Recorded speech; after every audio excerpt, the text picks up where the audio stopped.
এই মুহূর্তে ঢাকা সহ কয়েকটা বিভাগীয় শহরের অবস্থা দেখে আমার ফখরুদ্দিনের কথা মনে পড়ছে। আমার দেখা ৩৭ বছরের জীবনে সবচেয়ে ভালো এবং জনবান্ধব জনবান্ধব মানে জনগণকে একটু শান্তি দিয়েছিল, দুর্নীতি দূর করেছিল, সে হচ্ছে ফখরুদ্দিন সরকার। সেই ফখরুদ্দিন কিভাবে ২টা বছর চালিয়েছিল, আর ডক্টর ইউনূসের সরকার কিভাবে এই ৩টা মাস অতিক্রম করে ৪ মাসে পড়েছে।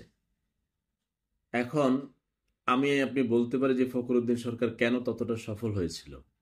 তাকে প্রশাসনিক দারুণ সহযোগিতা করেছিল। এখন হয়তো প্রশাসনকে যতটাই ইউনূস সরকারের এই অন্তর্বর্তীকালীন সরকারের আহ, আহ, উপদেষ্টারা উপদেশ দিচ্ছে, আদেশ দিচ্ছে, হয়তোবা প্রশাসন সেটা মানছে না। এটাও হতে পারে যে তখনকার পরিস্থিতি এখনকার পরিস্থিতি এরকম ছিল না। তখন প্রশাসন যেরকম হঠাৎ করে পুলিশ ভেঙে পড়ে নাই, অনেক কিছু ভেঙে পড়ে নাই, কিন্তু এখন দুইটা ভেঙে পড়েছে। তারপরেও বলবো ডক্টর ইউনূস বিশাল বড় মানুষ, সরল মানুষ, কিন্তু রাষ্ট্রপ্রধান এতটা সহজ সরল কিংবা এরকম হলে কিন্তু অন্ততপক্ষে বাংলাদেশটা চালাতে কঠিন। এখানে কিন্তু আহ, যে অবস্থা দাঁড়িয়েছে, আপনি ঢাকা যারা আছেন এই মুহূর্তে আপনারা বলতে পারবেন কতটা অশান্তিতে আছেন। মানে এই একটা আন্দোলন, এই একটা দাবি, দাবিটাও তো এরকম পর্যায়ে চলে যায় যে কঠিন থেকে কঠিনতম অবস্থা। দৌড়াদৌড়ি, কলেজের ছাত্র, রিক্সা চালকা, কত সেক্টর, কত গ্রুপ। তো এখন এই সরকার এবং এদের উপদেষ্টা মণ্ডলীরা মানে পুরোপুরি ব্যর্থতার পথেই তো যাচ্ছে।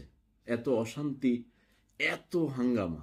অনেকে বাংলাদেশকে এখন বলতেছে বাংলা শেষ, কেউ বলতেছে এটা তো আন্দোলন, এটা আন্দোলনের দেশ, এটা নকলের দেশ, ভেজালের দেশ, দখলদারিত্বের দেশ। সব কিছু ঠিক আছে, কিন্তু ফখরুদ্দিনকে ফলো করা উচিত। না হলে এই উপদেষ্টা মণ্ডলী ফখরুদ্দিন শাসন আমলে একটু দেখা উচিত। আবার ফখরুদ্দিন আমলের কয়েকজন তো এই উপদেষ্টা মণ্ডলীতে আছেও। তবে ওই সময়টাই তারা পেরেছিল কিভাবে, প্রশাসন তাদের প্রতি আন্তরিক ছিল। প্রশাসনের সেই রকম যত চুর চুট্টা আছে, যা আছে, যে দলের আছে, সব নেয়া ভিতরে থুয়ে দিছে। মানে যেই দলেরই হোক সব ভিতরে থুয়ে দিছে, থুয়ে দিয়ে মোটামুটি দেশ ঠান্ডা করি কি চমৎকার ভাবে। এখন দেখি কি সব মোটামুটি বাহিরে। এখন শুধু আপনার সরলতার কথা, আপনার এভাবে হয় না। এখন বহুবার বলা হয়েছে যে ফখরুদ্দিন সরকারকে একটু ফলো করার জন্য, উনি কিভাবে চালিয়েছিলেন। না হলে উনি তো মরে নাই, ওনার কাছে একটু পরামর্শ নেন। যারা যারা ছিল অনেকেই তো জীবিত আছে, যে ওই সময়টাকে ফলো করে এইরকম একটা সেট আপ দেওয়া দরকার। এখন এরকম ভাবে কতদিন চালাবেন? মানুষ তো পেরেশান হয়ে যাচ্ছে। এবং মানে মোটামুটি প্রশাসন যদি কঠিন এবং কঠোর না হয়, তাহলে তো এইভাবে লেগেই থাকবে অশান্তি। এত অশান্তি তো সব ভেঙে পড়বে। বিদেশি বিনিয়োগ আসবে না, গার্মেন্টসের অস্থিরতা হবে, ব্যবসা বাণিজ্যের অসুবিধা হবে, পড়াশোনাটা নষ্ট হবে। সুন্দর দেশ হোক, গণতান্ত্রিক ধারা ফিরে আসুক, প্রতিহিংসার রাজনীতি বন্ধ হোক, দখলদারিত্ব বন্ধ হোক, চাঁদাবাজি বন্ধ হোক, জিনিসপত্রের দাম কম থাকুক, এটাই তো সাধারণ মানুষ চাই।